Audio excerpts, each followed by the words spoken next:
Retour de l'FC avec notre invité Zico Toumba qui a fait ses armes du côté de Metz, qui connaît le football de haut niveau, Mulhouse, Pays-Bas. Il a terminé dans une petite équipe à 7.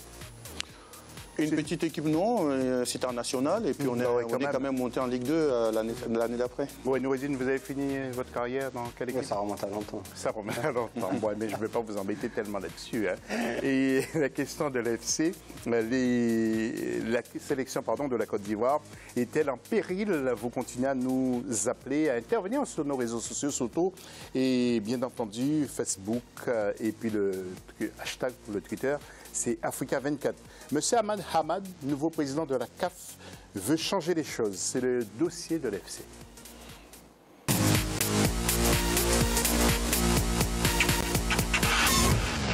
Et avant de retrouver notre plateau, un symposium de 2 jours consacré au devenir du football africain s'ouvre le 18 juillet 2017 à Rabat, au Maroc, que connaît très bien notre ami Noureddine.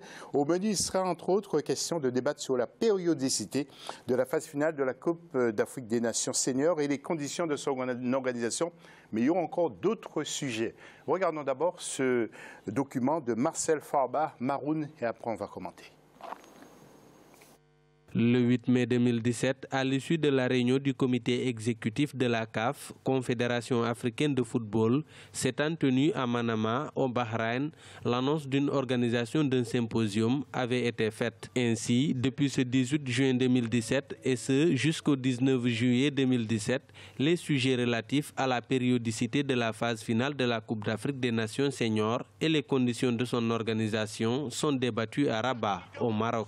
L'instance dirigeante du football africain a transmis une circulaire aux fédérations. Dans ce texte, 7 thèmes sont mis en exergue: la tenue de la CAN, le cahier de charge du pays organisateur, les compétitions interclubs, les jeunes, le développement, la communication et l'aspect marketing. Mais au-delà, il y a aussi ce droit à l'information qui incombe à ces chaînes de radio, à ces chaînes de télévision, à ces quotidiens. Et je pense que c'est un droit qui le revient, on ne peut pas le empêcher. Parmi les points saillants de sa candidature, le malgache Ahmad Ahmad, élu en mars dernier, avait évoqué la problématique de la périodicité de la compétition phare du continent. Sous le magistère de l'ancien président de la CAF, le Camerounais Issa Hayatou, la CAF avait maintenu la tenue de la Coupe d'Afrique des Nations au mois de janvier tous les 2 ans.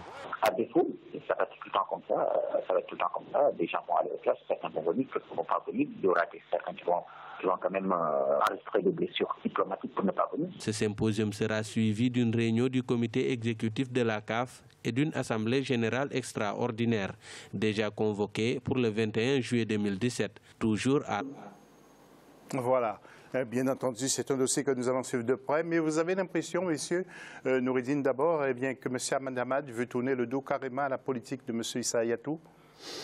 Oui, ça c'est prévisible. Après 29 ans de règne et de M. Hayatou, certes, le personnage quand il vient, il ne va pas heurter l'opinion, on va dire, sportive africaine avec des mesures tout de suite, mais je pense qu'ils vont prendre le temps d'étudier, de voir un petit peu l'horizon, de voir les changements actuellement qui règnent dans le monde du football. Je pense qu'il a même actuellement, il a une équipe, il est entouré avec des gens qui quand même d'une compétence sur tous les critères, sur tous les abords, sur tous les flancs. Je pense que aussi notre football et notre continent doivent changer et notre continent doit prendre les choses en main pour essayer de redorer et de donner une place internationale dans notre football. Et pourquoi pas, parce qu'on a toutes les compétences quand on voit carrément les clubs ici européens, ils sont fleurés par des échos, par des joueurs qui viennent de notre continent. Zico, il faut qu'il bouge, qu'il fasse bouger les choses, justement. Monsieur Ahmad Hamad, sinon, il risque d'être critiqué. Vous, quel sens donnez-vous justement à ce symposium? Non, moi je pense que c'est une très bonne chose de vouloir bouger les choses, mais il faut le savoir comment. Il ne faut pas non plus faire des choses dans la précipitation. Il faut faire un état de lieu de ce qu'il a été fait pendant la présidence de M. Hayatou, et puis voir maintenant qu'est-ce qui n'a pas été, et puis en fonction de ça, améliorer les choses. Et ça aussi, je pense que c'est un travail encore énorme. Il arrive à la tête de la CAF, mais avec, je pense, beaucoup de choses et beaucoup de travail. Donc, il faut laisser le temps de travailler, comme il a dit tout à l'heure notre invité. Et je pense qu'il est bien entouré et ils ont envie d'échanger des choses. Et aujourd'hui, je pense que l'Afrique a les moyens de prendre les choses en main, et que ce soit en commençant même par nos fédérations. Et puis, voilà, de faire des bonnes organisations. Ne serait-ce que ça, il y a certaines fédérations où il y a beaucoup de joueurs même qui ne veulent plus aller dans les équipes nationales parce qu'il y a une mauvaise organisation. Oui, alors justement, ça c'est lié à la périodicité de la CAN qu'il veut changer, enfin que le comité aussi exécutif, parce que le comité exécutif aura son mot à dire, changer la date au lieu de janvier-février, l'emmener peut-être en juin-juillet, c'est une bonne chose. On arrange aussi les affaires des clubs européens. José, rappelle-toi, je pense que c'est parti de ce plateau-là. On n'a pas arrêté de marteler avec cette histoire-là de calendrier parce que ça handicape le football en africain et on devient pratiquement à la traîne des grandes firmes. Voire il faut s'aligner. Mais bien sûr. Mais bien sûr, quand on a les éliminatoires, on était en train de parler des éliminatoires qui sont joués au mois de juin. Quand on voit de la deuxième journée, on va jouer le 27, le 28 ou le 29 août, en plein été. Ça, c'est les éliminatoires. Pourquoi pas la Coupe d'Afrique carrément?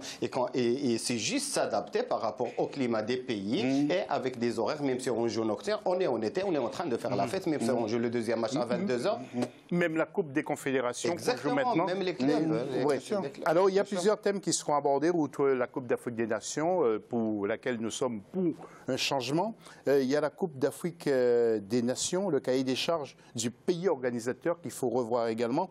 La compétition, ou les compétitions interclubs, c'est-à-dire la Ligue des Champions, la Coupe de la Confédération, tout ça à voir aussi. Je pense que ça mérite un peu d'ordre également. Oui, exactement. Du coup, comme vous le savez, on a actuellement une autre compétition qui s'appelle le CHAN. Donc, elle aussi, il est intéressé par, on va dire, dans la lignée des clubs africains qui jouent la Ligue des Champions, la Coupe de la Confédération, et la date qu'il faut donner à ce CHAN-là pour revaloriser, pour donner les opportunités aux joueurs locaux de s'illustrer et de se donner vraiment une place. Et puis il y a le football des jeunes aussi. Les jeunes ont leur place. On voit par exemple en Europe, il y a beaucoup de compétitions, mais il y a une telle organisation que nous, on peut le faire aussi en Afrique. Mais bien sûr qu'on peut le faire. Je trouve ça dommage. Enfin, on le fait déjà, mais mieux l'organiser. Voilà, c'est mieux l'organiser. Bon, moi, je n'arrive pas à comprendre encore que, je parle pour mon pays que je connais bien, que parfois même qu'il y a la compétition des jeunes, on n'y participe même pas. Je dis, mais alors que je pense quand même qu'avec la malice de chacun, l'intelligence de chacun, je pense qu'on peut quand même mieux mettre les choses en place pour que, comme cette période-là, il y a les championnats d'Europe, je crois, de moins de 21 ans qui se jouent là. Oui, donc je pense qu'on peut faire ça. Si je reviens juste sur une chose, quand vous avez dit tout à l'heure par rapport au changement, c'est-à-dire de mettre la CAN, par exemple, au mois de juin et tout ça, vous imaginez, par exemple, dans chaque club en France, vous avez au moins 4 Africains minimum qui jouent. Vous imaginez une équipe qui arrive en janvier, qui perd 5 ou 6 joueurs, qui doit partir à la CAN, et ils sont là en train de jouer pour le maintien en première division, pour ne pas descendre, ou même pour une qualification en Coupe d'Europe. C'est pour les entraîneurs, c'est quand même compliqué. Ça joue énormément. Alors le football et le développement, on en avait déjà parlé, et je crois que ça aussi, Noureddine l'a souligné en partie, mais Noureddine, ça aussi qui nous concerne, c'est la communication média. Le marketing aussi TV, on sait que la CAF aussi veut faire payer les médias. Oui, ça se passe en Coupe du Monde, ça se passe en Coupe d'Europe. Pourquoi pas nous aussi? Mais il faudrait vraiment une politique qui suit cette évolution et cette instauration de ces droits TV qui doivent revenir en quelque sorte pour répartir les richesses de l'Afrique. Oui, mais ça fait peur quand même, parce que lorsqu'on pense, la CAF parle de médias, la CAF va peut-être vendre ses matchs aux médias européens qui ont beaucoup plus d'argent que certains médias en Afrique. Tu sais très bien que la Coupe du Monde Zico, Beansport, c'est pas des Européens pour ne pas leur faire de la publicité. Mais si j'achète tous les matchs, on sera obligé de prendre des abonnements. Mais nous, moi, ce qui m'intéresse, c'est ce que cet argent qui doit être récolté à travers ces médias-là, comment il doit être réparti pour revenir à l'utilisation des jeunes. Il y a des équipes qui sont à la traîne, il faut les poursuivre, il faut les aider. Le Tchad, les Swaziland, il y a des équipes, avec tout le respect que je dois à tous nos pays, mais on voit très bien qu'il y a des pays qui sont à la traîne par rapport à l'infrastructure sportive. Donc c'est là-dessus, mais il faut une certaine répartition de l'argent récolté de ces droits TV. Donc il faut faire payer les médias qui ont de l'argent. Mais, oui, bien sûr. Mais oui, c'est l'offre et la demande. C'est comme ça se passe en tout. Hein. Canal+, le gros Canal+, il est passé à la traîne vis-à-vis de l'autre que j'ai cité tout à l'heure. Oui, et puis il y a d'autres aussi qui aiment aussi le football africain, parce que le football africain est attractif et physique et technique. Donc, bon, voilà. C'est un réservoir déjà. Oui, et l'Afrique perd beaucoup de joueurs. On va y revenir tout à l'heure. Ligue des champions maintenant, messieurs, que vous suivez de très près. Nous allons voir les tableaux tout d'abord, avec cette compétition qui aura lieu en semaine, avec El Merreikh contre Ferroviaro, le 20, et El Hilal, l'étoile sportive du Sahel. Pour le groupe A. Pour le groupe B, nous allons enchaîner avec Al Ahly de Tripoli contre Cap United et USM Alger contre l'équipe de Zamalek. Nous enchaînons, vous voyez en même temps le classement, groupe C, AS Vita Club contre Saint-Georges et ES Tunis contre Mamelodi Sendane. Vous voyez également le classement avec le ES Tunis qui est en tête, seul avec 7 points. Et puis en groupe D, Cotonou Sport Zanaco et Wydad Athletic Club contre Al Ahly. Zanaco est leader. Noureddine, un petit mot sur cette Ligue des champions que vous voulez voir aussi bouger. Au moins, cette année-là, on a retrouvé la vraie saveur de la Ligue des champions parce que ces 2 dernières années, si vous vous rappelez, on avait perdu l'Ali, on avait perdu l'Espérance, on avait parlé des équipes qui sont renommées jouer les premiers rôles avec le TP Mazembe et le Vita Club. Là, avec le retour de ces équipes-là, je pense qu'on va prendre un vrai plaisir de regarder le haut niveau sur l'aspect des équipes de notre continent. Voilà. Coupe de la Confédération maintenant. Zico, on va vous interroger tout à l'heure avec Rivers United contre Kampala, le 20, et Club africain contre FUS de Rabat. Alors, s'il vous plaît, ne critiquez surtout pas FUS de Rabat du Maroc, parce qu'il y aura des réactions vives sur le plateau. En groupe B maintenant, Mouloudia contre Baban et Platinum contre Club Sport Sfaxien. Au classement, Club Sfaxien est en tête devant MC Alger, mais rien d'inquiétant pour le MC Alger. Pour le groupe C, Recreativo de Sportivo contre Zesco United et Al Hilal contre Smoa. Zesco est en tête.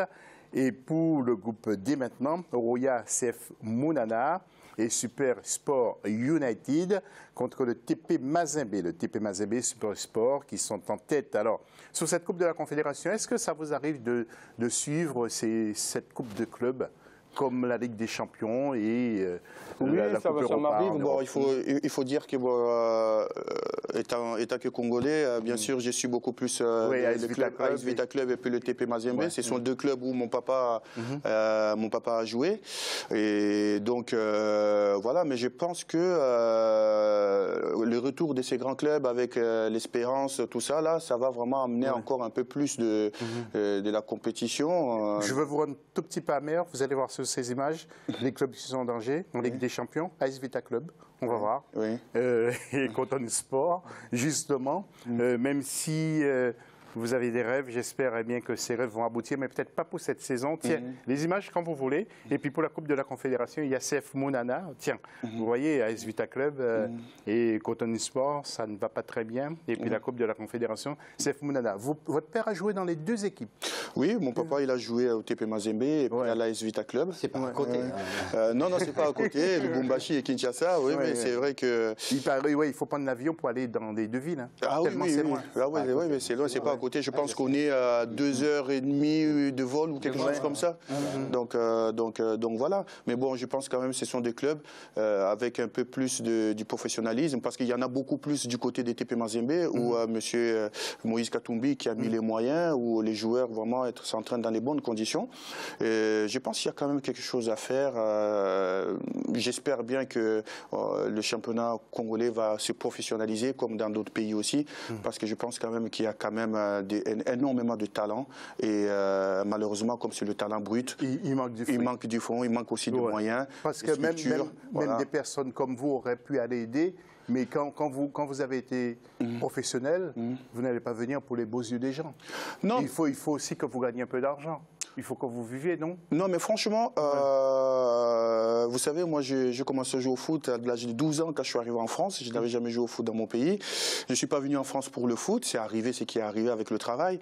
Mais je pense qu'aujourd'hui, on est en train de mettre quelque chose en place avec des amis, avec quelques partenaires, pour justement, avec mon association dont je suis le président Espoir pour l'avenir. On va en parler tout à l'heure, si vous voulez bien. On va juste écouter les interviews. Tiens, la réaction d'Augustin Ignacio, entraîneur du Zamalek, et Paul Pout, l'entraîneur de l'USM Alger, ce qu'il disait après leur dernière confrontation. Écoutez ce qu'il disait. Je déplore le fait que les joueurs de l'USMA aient perdu beaucoup de temps, ce qui a déconcentré mes joueurs. L'essentiel, c'est que malgré ce nul à domicile, nous sommes toujours leaders du groupe. Nos chances sont intactes pour la qualification. Et si on écoutait aussi Paul Pout, tiens, Paul Pout. Je suis vraiment déçu après ce nul, car on était à 2 doigts de la victoire. Nous avons encaissé l'égalisation durant le temps additionnel. Mais un nul reste quand même un bon résultat face à une formation comme le Zamalek et surtout en Égypte. Maintenant, notre destin est entre nos mains. On doit gagner les 2 matchs à domicile et négocier un bon résultat face à Al Ahly de Tripoli. Et un dernier coup d'œil sur le groupe B pour voir ce que ça donne, justement, parce qu'Africa 24, nous aimons être très précis. Regardez ce groupe B avec Zamalek, Caps United et USM Alger. Juste un petit coup d'œil sur le groupe B, si vous voulez, le tableau.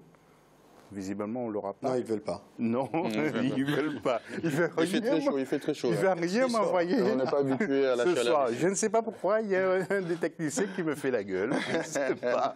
Bon, tant pis. Nous allons... Tiens, eh bien oui, voilà, le fameux tableau. J'ai juste demandé Il suffit de demander. Effectivement. Noureddine, une toute dernière question. Vous avez des cartons rouges avec vous ou pas sur vous? J'en ai toujours. D'accord. Walter Oyono, il en aura un carton jaune ou rouge. Ouais, un troisième. On va voir. Oui, on verra. D'accord. À tout de suite pour la troisième et dernière partie.